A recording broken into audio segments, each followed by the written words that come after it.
Reesie and Dylan are not experts, and none of their claims can technically be proven. Also, would the NSA please not tap our phones? We talk about some pretty weird shit. This is the Foil Hat Broadcast.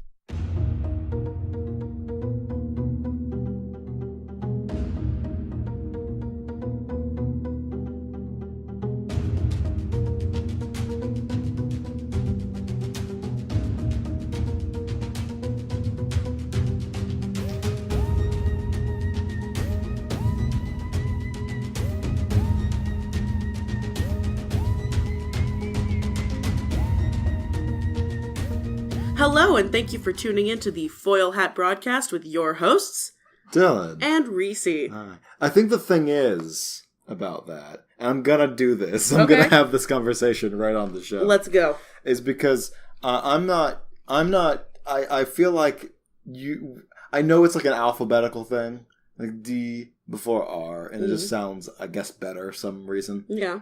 Or, because Reesie, Dylan, I think Dylan the thing and Reesie sounds better. I think the thing is I'm not used to not having that sentence hanging there. Like, if I conclude the sentence with my name, I can bounce off of it. But if it goes from you to me to you, it feels wrong. I don't know why. I mean, I get that. I'm a finicky and picky internet celebrity for 32 people. 2 of which are us. So that is very true. So thank you, you 30 people. I do subscribe, and I have immediately to my own dated channel. this episode. Now you know when this happened. Also, the date's right there on the video. Yeah, that does happen. That does date it pretty well. Yeah, I'd say so. Because these aren't like months in advance. Like we don't record in bulk. No. But should we do that? No. That might actually literally kill me. Yeah, I think I'd start to hate it. Like, I can come here once a week and talk with you about weird shit, weird creatures of the night. Yeah. Yeah. Speaking of creatures of the night, good segue. Awesome. Hey, well, it's been a while since we talked about a creature, because last time we did this, we talked about the Mothman. Yeah, Stephen Mothman. Steve Mothman, attorney at law. Yeah. He's doing great, by the way. He is. He's hanging out in Ohio or wherever he is. I can't even remember. With his buddy Indrid Cole. With his buddy Indrid Cole. Who may or may not be the same person, according to the fucking movie. But it's not, and my wife. My wife. My wife. No one gets that. They've not seen the movie. Don't watch it. It's not worth it. It's not worth the movie. Interestingly enough, I actually, like I said before, I had watched it like years before. No, I hadn't. Didn't remember watching it. It was prophecy. Took me like 40 minutes into the movie. The Mothman prophecy. For me to finally realize, oh, wait, I have seen this before. My wife. This looks so familiar. Yeah. But, you know, we can't talk about Mothman again. I mean, we could. It'd be awesome, but we can't. I could easily talk about Mothman for another episode. Yeah. We'll do a Mothman miniseries. But for now, we're going to talk about the Wendigo. Which is actually, like, it's not a real thing the way that they say it is, but the psychosis... The Wendigo psychosis... is an actual thing that happens to people. It's a thing, yeah, because it seems to be very culture-bound for some reason.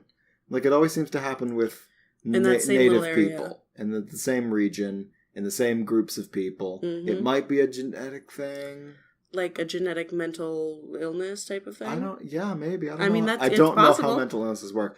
But before we get to Wendigo psychosis, the Wendigo itself, we should talk about, is an Algonquin, an Algonquin myth. It's, what is it, the North Atlantic coast? It's around there? Yeah, it's the northeast coast in the Great Lakes region, in the forested areas. It is a creature of Algonquin folklore, which spawns either out of a person cannibalizing, which is to eat other people, human eat human, or just being possessed by like an evil spirit and then killing and eating other people. It's always about cannibalism, though. So, in regards to the possession, they possess just a normal person? A normal person. Or do they possess a person who is suffering from starvation?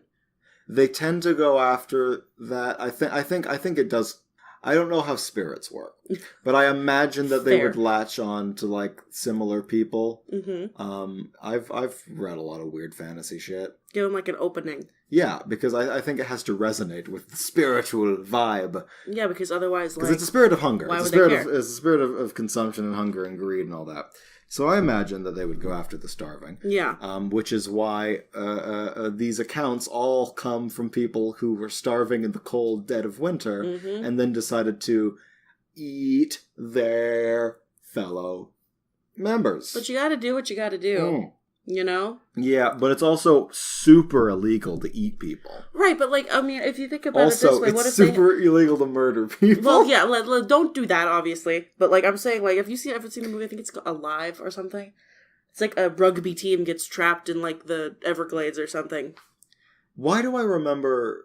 Yeah, I've heard of that. Yeah, okay. yeah. And the people start to die. So they have to resort to... and they have them out in the snow. They're like frozen people, like people pops. I mean, it keeps the meat fresh. It does. And, yeah, they ate the people because there was no food. Mm-hmm. And, you know, we also have memorable stories like the Donner Party story. Yeah. Which is infamous for its mass cannibalism. Like, there were like a couple hundred people in that party, right? And like only half of them got out. Yeah. Yeah. 50 got 8. 50 got 8. 50 got 8. That's the name of this episode. It's here's the thing. From a very young age, nothing has unnerved me more than the thought of a man eating another human being. Yeah, that's really disturbing. It's really... I don't know why. Even in, like... You know that Pirates of the Caribbean movie? If it's like the second or third one, it opens with the cannibalist tribe on one of the Caribbean islands. Yep. That...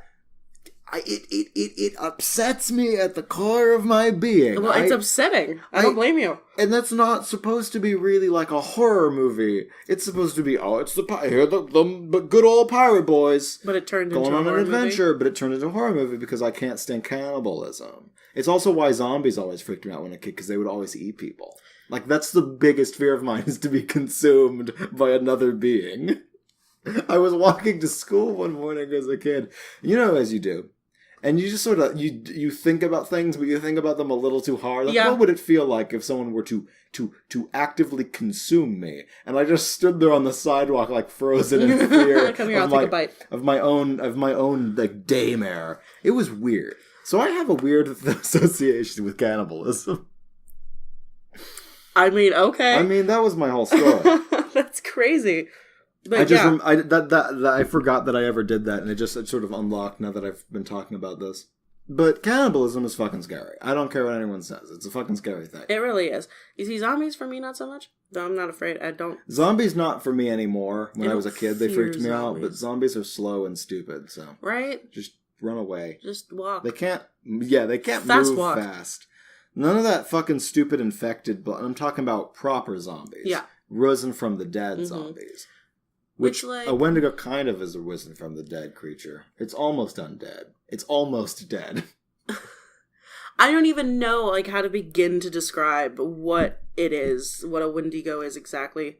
Wendigo. I'm gonna go with Wendigo because that's the way I've been saying it this entire time. When you can say however you want.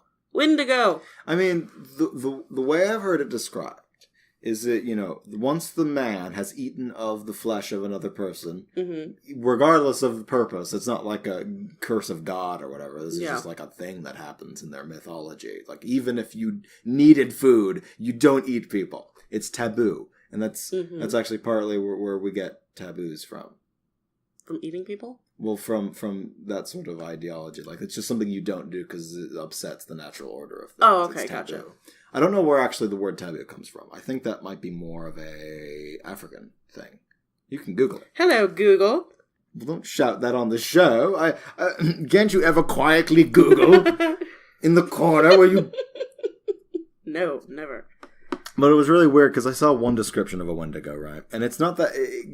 It was described as the Wendigo grows in proportion to what it is just consumed.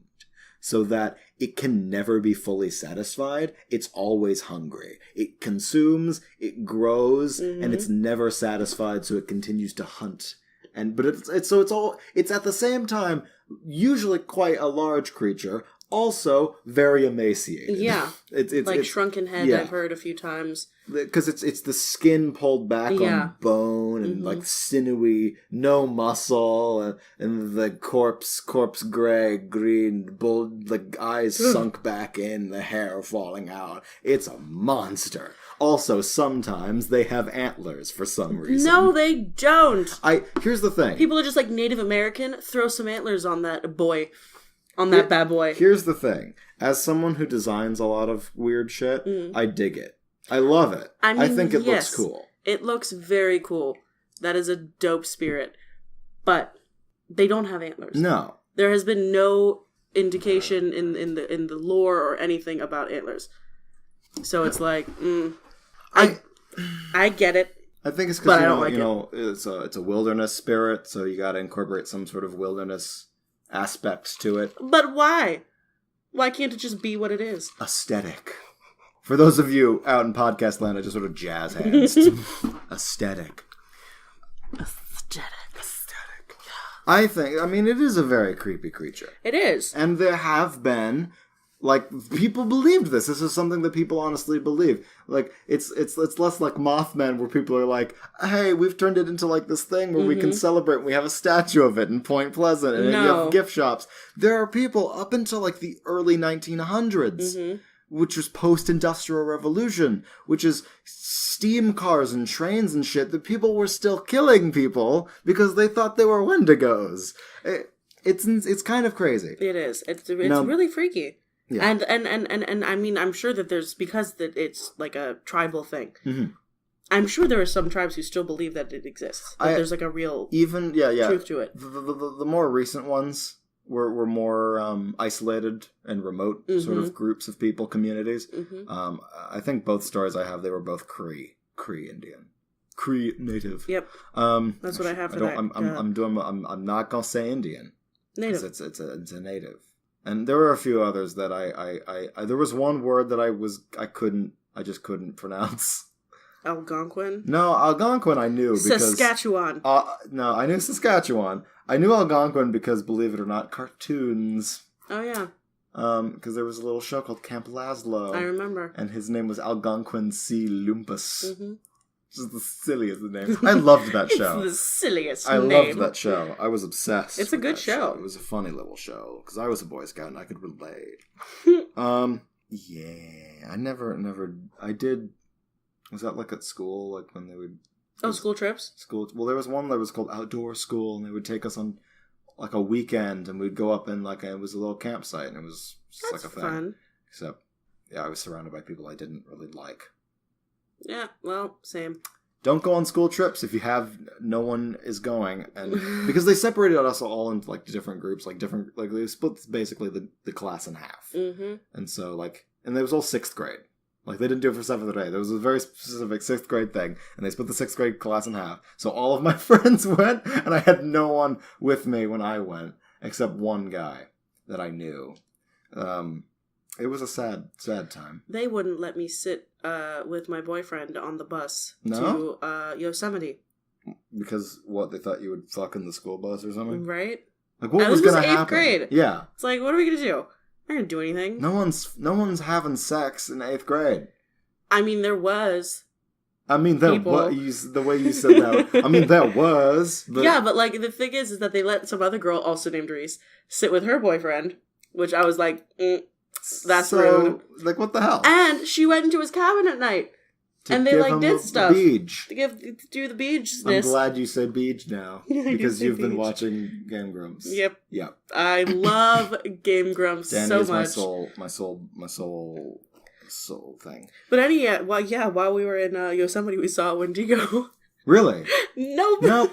Because they're trying to get back on topic. They're not in Yosemite. Nope. They're in Canada. They're a Canadian monster. And really around the Great Lakes area on the American and the Canadian side. So is there a Wendigo in Detroit or something? That's the sequel to American Werewolf in London. Wendigo in Detroit. Canadian Wendigo in Detroit. Canadian Wendigo in Detroit. It's my new movie. Are we making this? We have to make this happen. I mean, I don't know how funny it'll be, because I'd just be ripping off the American Werewolf in London, which is a fun movie if you haven't seen it. What are we talking about? Wendigos. Okay. But, so, you may be saying, hey, Wendigos can't be fucking real. Wendigos may not exist, but cannibalistic people who are starving in the wilderness in the winters do. Yep. Wendigo psychosis gets its name from the creature, and it's a mental illness that either I've read both. It either derives from people like tempted to eat people, or from the fear of being tempted to eat people. Like, that's when it starts to develop. In like, I don't want to be a Wendigo, and the fact that you acknowledge this is actually slowly addling your brain. Yeah, the psychosis tends to start to, like, I don't know, take possession. Yeah. But develop. They say take possession because it's like the Wendigo spirit. It's the Wendigo spirit. But when they're in a situation of like intense starvation and having no other choice but to resort to cannibalism. Here's the thing. Like, I guess that is. I feel like the psychosis probably refers to the fact that once you've had to resort to it, that you take not pleasure but indulgence in it. Mm-hmm. Because, like, if you just do it to survive and then you go, like, I hate this the whole time, and then, like, you're scarred for life because you'll never do it again, is that a psychosis? Because you're never going to do it again. You're never going to be tempted to consume another person, because if I had to do that and I made it, I would never leave the city ever again. Yeah, no. Like, I have to stay within a 5 minutes of a Denny's or I will kill everyone around me. Like, that's not gonna happen. Hey, you want to go camping? No. Hey, never. Do you want to never die? Again. I'm a Wendigo. That's the movie. A Canadian Wendigo in London and in Detroit. There's no monster. It's just a guy who doesn't want to eat people. He's just freaking out the whole time. And all his friends are like, "Hey, we're going on a trip. Like road trip to Vegas." And he's like, "They never get to the trip. I'm a Wendigo. You don't understand.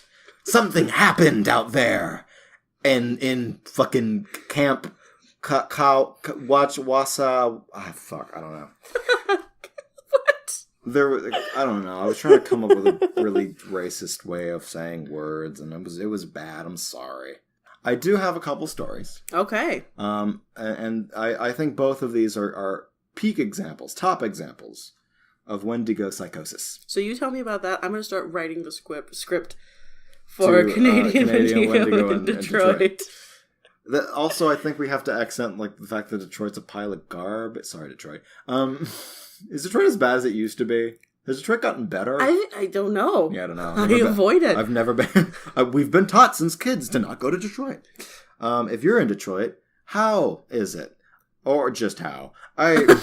Email us. Email us. Tell us how awful it is. Yeah. Or if it's not, tell us that it's not that bad, but kind of shitty still. This is the story of a Cree man named Swift Runner. And this took place in the winter of 1878. Mm-hmm. So, Swift Runner was a trapper in the Cree community and a guide for the Northwest Mounted Police, the Mounties of Canada. When the winter came in 1878, Swift Runner took his family, his wife and 6 children, out on into the woodlands. I'm assuming on like a fur trapping trip. That's what he did. Weren't his mother and brother also there? I didn't get that in this particular story that I took from. I got wife and 6 kids. So that's 7 people. That's a lot of people out into the woods, and I assume for a fur trapping trip. I didn't actually say what the purpose was, which could be super suspicious. He took them out there to eat them. So months later, when spring finally broke through the cold, Swift Runner emerged from the forest and ended up at a Catholic mission. His entire family had been killed, and he was the sole survivor. He told the people there, the priests, that during the winter trip, they had not been able to find any food in their hunting, and they were basically frozen in. They were snowed into the camp they were at, and they couldn't escape, and they couldn't find food, and everyone sort of slowly starved to death. Oh. Except for him. Yeah. The biggest problem with the story was that Swift Runner himself, who was, well, not in the best shape of his life, he was obviously well-fed. Yeah, and in decent health. He also reportedly had reoccurring nightmares every night since he had returned, where he would wake up screaming. So eventually the priests called the police because they thought something was a bit off and suspicious. Yeah. Now here's the thing. Swift Runner, from what it seems, either... Like, you could argue that he was just hiding the facts. I like to imagine that he believed that it wasn't his fault. Mm-hmm. Because he led the mounted police into the camp himself to lead the investigation. They didn't have to convince him. He took them there because he perceived himself as an innocent man. Yeah, so you wouldn't do that unless you truly did not believe you did anything wrong. When they arrived, the camp was in complete disaster with bodies. One body, a body of a child, had been buried. But all the rest had basically been torn up and scattered throughout the camp. But they were all just bone, skin and bone. Oh my god. The meat had been completely removed. And the bones had been snapped up and the marrow sucked out of them. Oh my god. Yeah. Ugh! What? So when faced with the seed, Swift Runner had essentially resolved that he had been possessed by a Wendigo spirit, and that had caused him to kill and consume his entire family in the starvation. Bruh. So here's the thing, though. Mounted Canadian police don't really go for the supernatural, and so Swift Runner was executed at Fort Saskatchewan in December of 1879, which I think was the first public execution in Ontario. Little fact. So 7 people dead, and now an 8th, because he had eaten them all to avoid starvation. Oh my god. His whole family. Oh my god. What? It's kind of terrifying. Okay, terror. No. I understand. Honestly, I could not put myself in that situation where one of your kids dies. I can understand eating the kid as a family because we're all starving to death. And here's a family dinner for us all. Little Timmy has sacrificed himself. He's the first one to go, so... Well... But, I understand that. And, that's a horrible thing you'd have to do. Absolutely just traumatic. Eating one of your own children. I don't think I would ever eat another person. I think I'd, just make my peace with life and just sort of... I don't know. I think that's an animalistic thing, though. Unless I went completely insane. But that's what it does to you, wouldn't you think? Starvation just drives you to insanity, and your body literally just kicks in. And it's just F your brain, I'm going to eat whatever I have. Yeah, because it's a well-known fact, cannibalism rarely occurs in population centers where food is widely available. Well, there you go. But you don't see homeless people in New York eating each other because they'll probably just eat the trash. Unless there's a secret cannibal cult in the sewers of New York that I'm not aware of. Which would be awesome. Also terrifying. Should we join? Good horror movie, though. We don't have to eat anyone, but should we just join? I don't want to see that. For the sake of joining? I would die. I would kill myself. I feel like I'd be pretty entertained for a while before it was watching homeless people eat each other? You'd be entertained? No, that's knowing that they were going to eat each other would be entertaining. To be amused by cannibalism, I think that's a branch of Wendigo psychosis right there. So that was the story of Swift Runner, and that was in 1879. I had a point, and I totally forgot what it was. It was it'll come to you eventually. It's just it was fairly recent, and the next one's actually even more recent. I don't understand the murdering. That's the only thing I don't understand. Because you have to kill them. I understand the cannibalism. I do. I get it. If you're starving to death and you eat something eat a human that's already dead. While they're still fresh. I don't know. Jesus Christ. The snow keeps them cold. keeps the meat fresh. Just put them under some hot water. Thaw it out a little bit. Cook them. Timmy tacos. We're good. Doesn't human taste like chicken though? Is that the thing? Oh, I heard it was pork. I think it was tasted like chicken, but the consistency of pork, or maybe it was the other way around. I think it was one of those. I know someone that went to India because there were those two guys who basically agreed to. There was those two cooks or like weird food connoisseurs who basically they made a legal contract that said we agree. We'll little bits removed from each other, and we'll eat human. No! Yeah. Go away! I don't approve at all. It's a kind of insane. But when you burn human flesh, it smells like bacon. That's what it smells like. Okay, all right. It also, if it's fresh, if it's corpsey, then it smells like death. No, it's it was in India, so it was a funeral type of situation. It's probably they pushed him into the river by that point. Yeah, they pushed him into the river, set him on fire. And it smelled like bacon. And ever since then, that whole family is vegan now. They're nope, we're done. Nope, no more meat for us. No longer gonna eat meat because it reminds me of people. Yep. Yeah. Soylent Green. Soylent Green is people. It is people. But yeah. That's why that movie's freaky. I don't even remember what movie that was. Soylent Green. Never saw it. Yeah. It's right there in the line. Right there. Soylent Green is people. You know the whole movie at that point, essentially. Okay. So. I just know it from Futurama. Oh. Diet Soylent. Well, the whole thing is like, humanity is overpopulated, and it's one of those like post-apocalypse or like just like dystopian futures. And so like they needed a new food source. And so there was some like red and yellow that were like basically human, or not human, but like food products that were basically manufactured because they had run out of like normal people food. But Soylent Green was the new one that was supposed to be super, super healthy and new and like much more efficient. And it turns out that Soylent Green was people. Yeah. There's the whole movie for you kids. So, that whole city is Wendigos. If you live among the Wendigo, is there even such thing as a Wendigo? If you don't know you're eating people, if you don't know you're eating people, do you have the psychoses? Because then it's just food. Yes. Absolutely. Well, no. Because I think the psychoses is knowingly eating human.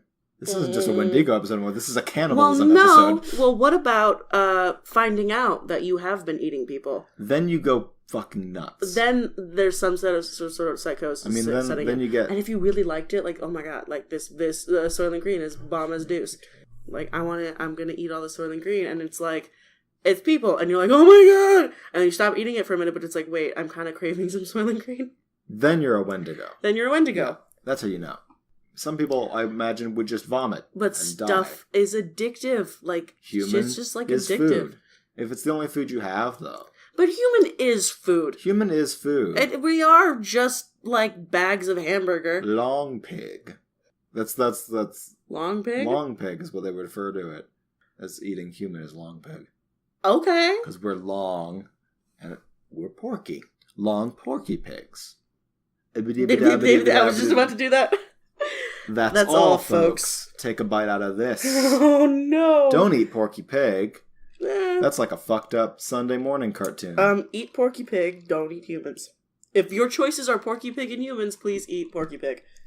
Although, preferably, don't, like, be the one... I don't want to imagine the murder scene of Porky Pig. Oh, but no! You gotta get him before he finishes the word. No. Yeah, and then you gotta cut the vocal cords. This is fucked up. So, I do have another story. Throw it at me. This is terrifying. Yeah, this one's a little bit shorter. Okay. And this is about a known and celebrated in his community Wendigo hunter. This is a man who was like I don't want to say shaman, but he was like a wise man of this group of this Cree Indians. If his name is Sam and or Dean, I'm going to be happy. His name was Jack Fiddler. Damn it! And in 1906, he and his brother Joseph Fiddler were tried for murder of 14 people within their small Cree community. It wasn't his friends or family or even the tribe that sentenced him. It was the nearby regional Canadian authorities. Okay. Who had discovered this and put them to trial. Jack Fiddler, according to the people, he was very successful and famous Wendigo hunter. He was providing a service to his people that was considered a good thing. Yeah. The people the people he was usually called upon to kill were usually very, very sick or people who had started to succumb to Wendigo psychosis. Of course, they wouldn't say it was like a mental illness, but it was like a transformation or possession. They didn't have the concept of like a mental illness. It was a spiritual thing that was wrong with them. Mm-hmm. So one of the people he actually killed was one of his own brothers named Peter Flett, who had turned Wendigo, quote, after food ran out on a trading expedition. So he started going to resort to eating humans, so they killed him to prevent him from eating people. Gross. So both Jack and Joseph Fiddler were seen as heroes by the community, but the local Canadians, of course, saw them as murderers, and they were both given death sentences. Well, they're kind of both. The Cree community pleaded for the release, because to them, they were doing something good. They were providing something good for them. And now there's just going to be Wendigo spirits just like everywhere, and there's nothing anyone's going to do about it. And so but of course their success was very slow and hard earned. Jack Fiddler escaped custody and hanged himself to escape the public execution. Okay. And Joseph would die in prison 3 days before his pardon would reach him. Oh my god! But why did they get pardoned? Like because they basically the community constantly pleaded for their release because they were, and Joseph was more of Jack's assistant than the one who would do the killing. Right. But like if you think about it, yeah. Like, I don't know, just from like a weird It's a clash standpoint. of culture. Yeah, it's a clash of culture. What do you do in that If you're murdering these people, which is obviously not a good thing to do. No. But everyone in your community views that as the right thing to do. Yeah. How do you... Because they're obviously not a public menace because they're the good guys. Yeah, they see them as they're monster hunters. Yeah. They're the local boys who help you not get eaten by the Wendigo spirits. How does that... What? So the supernatural thing. It's the family business. The family business. I always hated that line. It's so dumb. Carry on my way. No, it was like saving people, hunting things. Saving people, hunting things. The family business. I hated that line. Everyone's like, hey, fucking, it's the dumbest line in the show. It's so bad, but I love it. I think the silliness of the phrase hunting things. Hunting things. Things. They are things, They though. are things. They're not, like, human. No. Y'all should watch Supernatural. I mean, no, you don't have to. You should, You should, though, but you don't have to. You don't have to. It's such a good show. It's the best bad TV show. Is it bad? It's bad. Okay, it's bad. But it's fun. Dylan. It's fun. It's a fun so show. bad. It's a very bad show, but it's a very fun show. It's so fun. I love it. It's like the modern equivalent of like cheesy 80s movies. If you want to see someone hunt a Wendigo. Second episode of the show. Yep, season 1, episode 2. Yeah. The good old boys when they were wee little fellas. They got baby faces. Were It's before Dean. No, it's before Sam got like hot. Yeah, it was just after. Is that Jared? Jared Padalecki? But he was fresh off of Gilmore Girls. Fresh off of Gilmore Girls. It's the best. They exist in the same universe. Yeah, he was just undercover. He was just like, that was his cover name. He just used his brother's name. He's Dean in Gilmore Girls. He's Dean in Gilmore Girls. Yeah. I love it. It's very good. It's a very good, silly Like, he show. saw a cute girl, and she's like, oh, what's your name? Dean. Fuck. Do you ever meet his parents in that show? Like, it makes me think, like, maybe not. No. Yeah, so maybe no, I think you see his mom once. Never mind. But, like, not really. So, what else we got? Well, I mean, like, there's, like, recent stories. How recent? Like, recent. Like, people just, like, you know, who see the Wendigos. There are Wendigo sightings? Yeah. Okay. Like, or, like, situations that they're put in with Wendigos, whatever, like, in you know, Canada. It's always like, right near the border, you know? Yeah. Where it's mostly just farmland and whatever. Forest, yeah. Like, pizza delivery drivers is one store, actually. There's an actual store. It's real. I don't know what it's called. They're open 24 hours, and they deliver outside of, like, the 50-mile, like 50 miles outside their delivery radius. Yeah. Because most people live really far out in the boonies. You have to sort of adjust depending on where you are. Not yeah. like Jimmy John's here in Moore Park that won't come to my side of town. You're not even on the other side of town. You're in the middle of town. You're in Target. You're in the shopping center. Go to my house, Jimmy John's. That's an 8-minute drive. If it's fucking like 8 p.m. and I want a goddamn sandwich, I'll call you. And you deliver to my house. Ridiculous. I have $20. Take my $20, give me my goddamn sandwich. Take my money, please. Yeah. Come to me and take my money. Calling you out, Jimmy.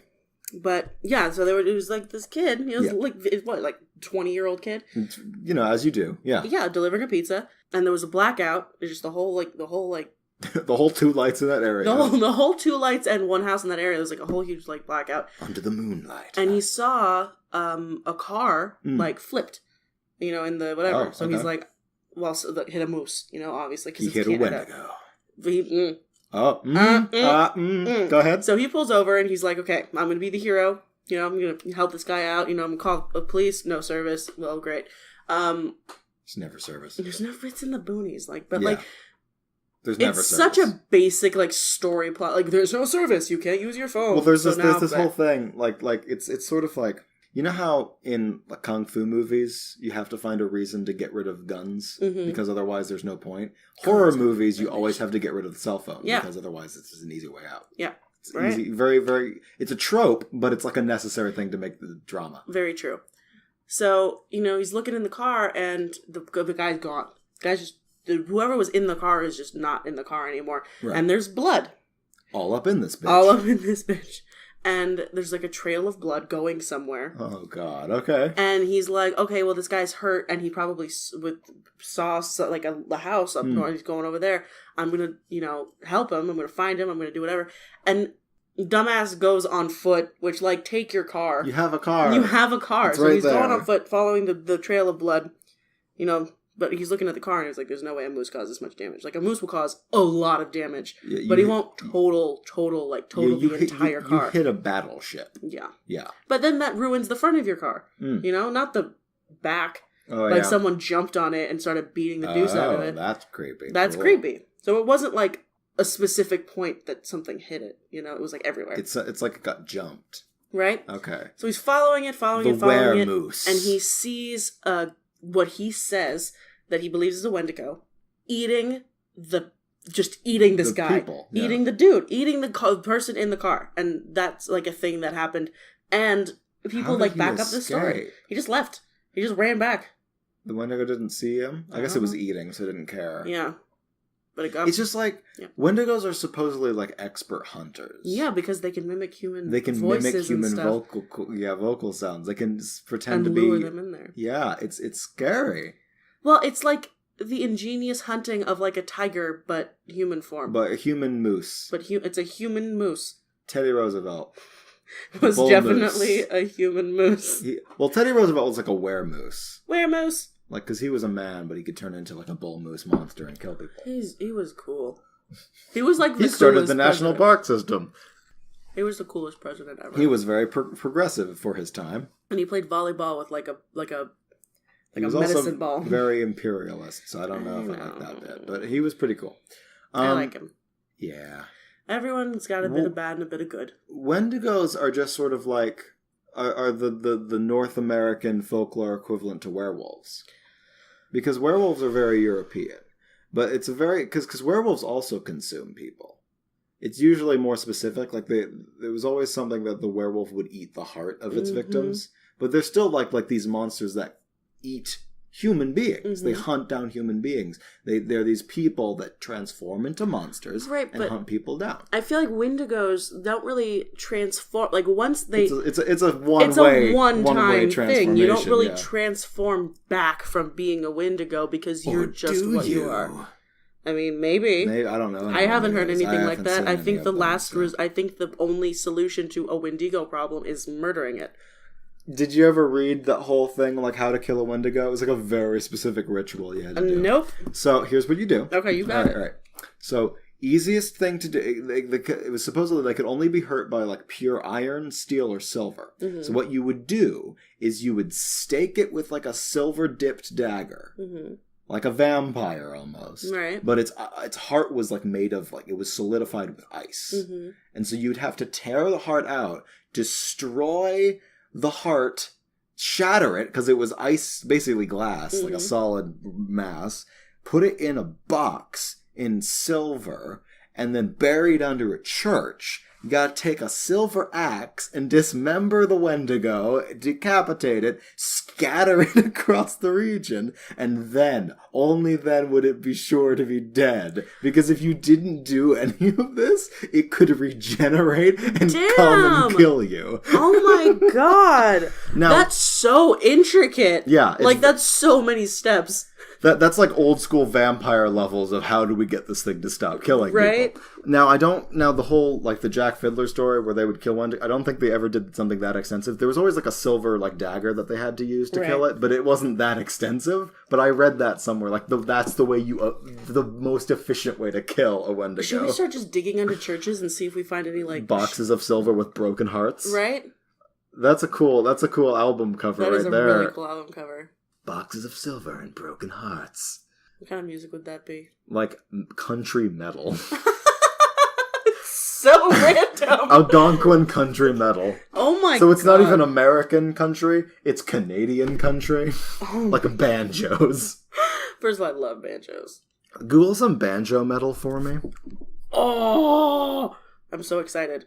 Banjo death metal. Oh, very specific genre, subgenre. Slayer, Raining Blood, banjo cover. It's not like industrial banjo metal. I am so excited. We're not rolling an ad on the show.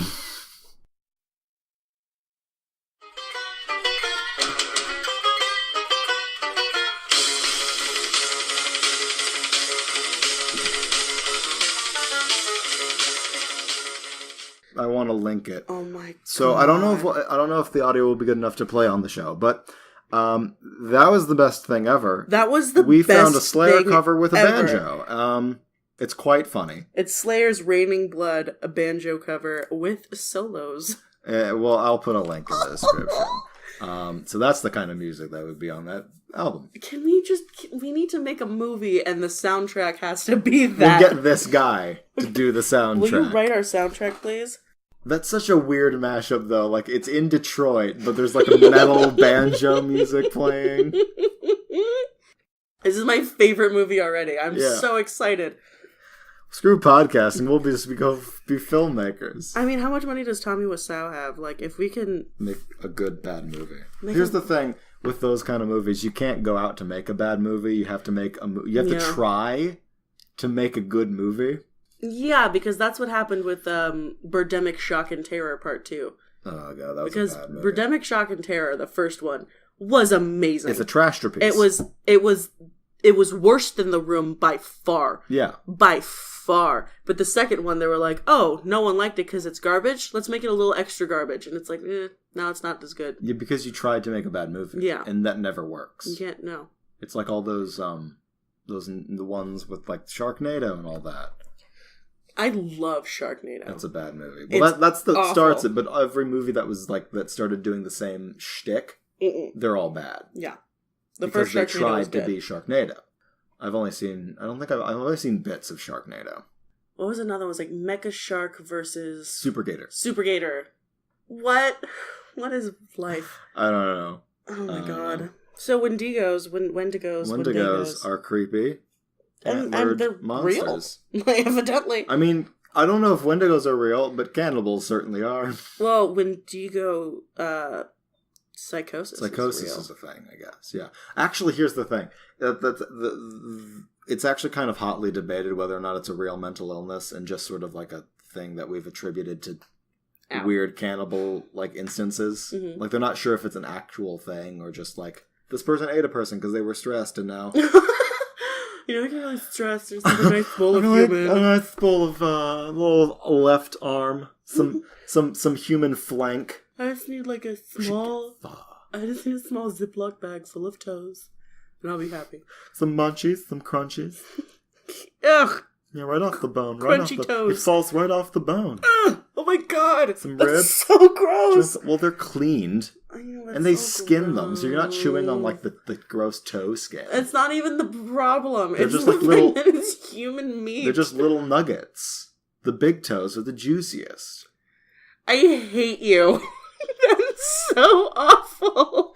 Now that's taking foot fetishes to a whole new level. That guy who does the movies.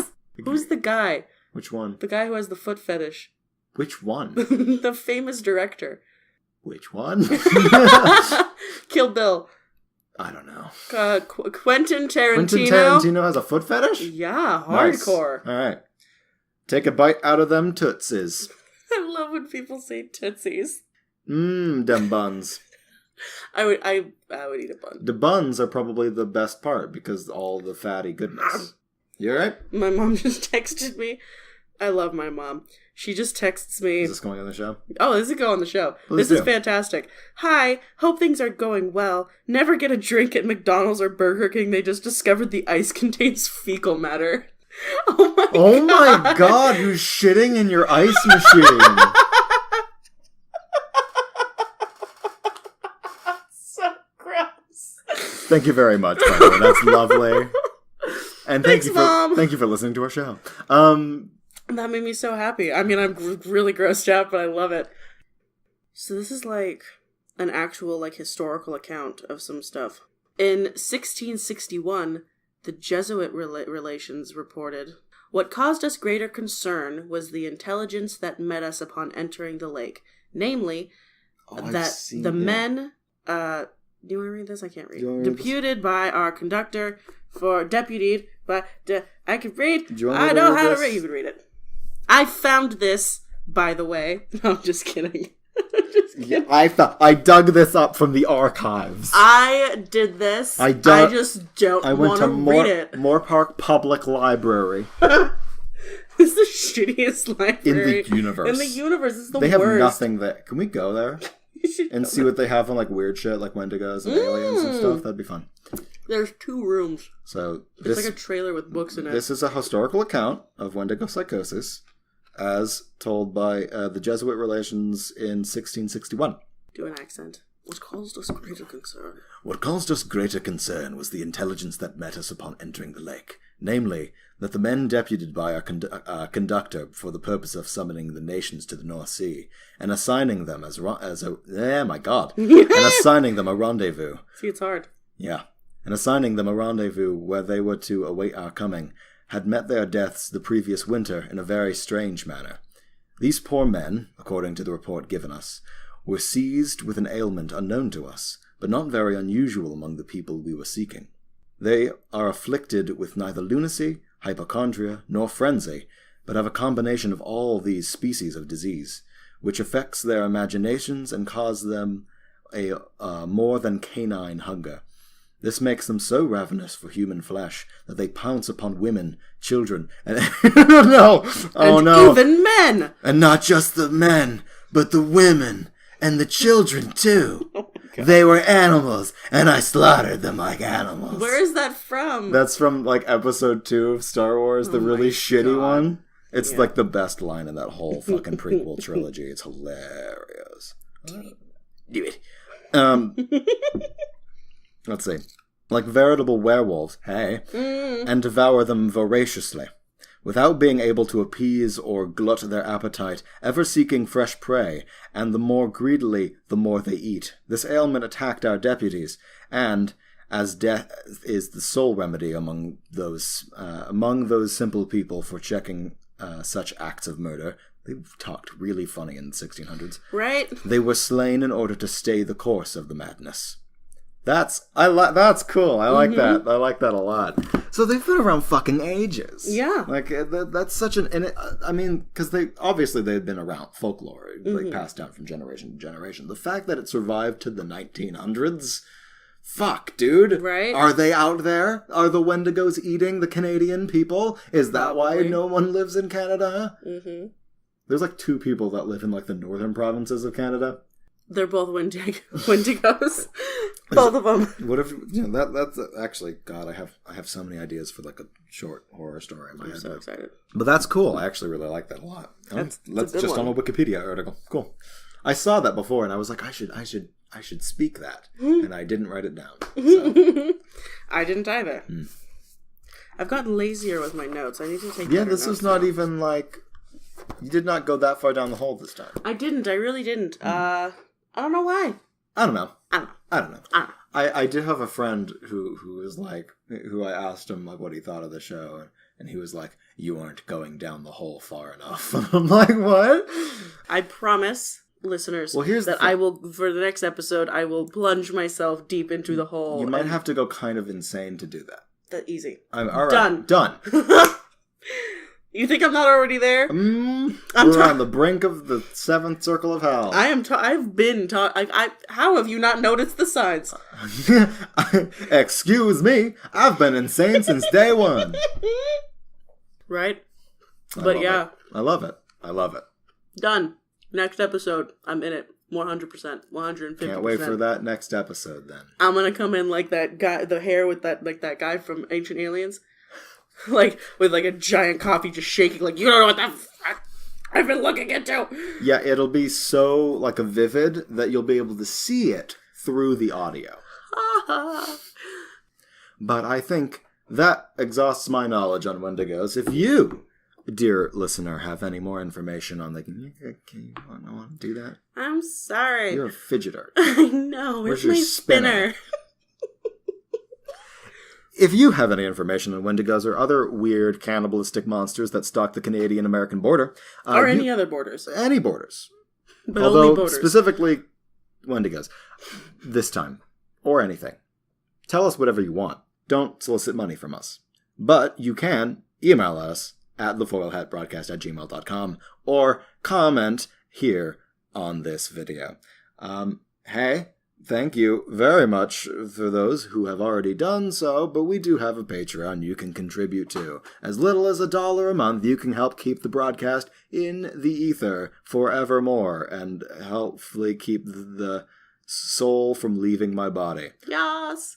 And if you would be so kind, tell your friends and family about us. We'd greatly appreciate even the smallest bit of support from our listeners. Yep. Everything you said. I think that about... Did I say all the things I say usually? I think you said all the things. All right. Shall we depart? Then we will off into this night. Ladies, gentlemen, and cannibalistic Algonquin spirits, good night. Go to bed, kids.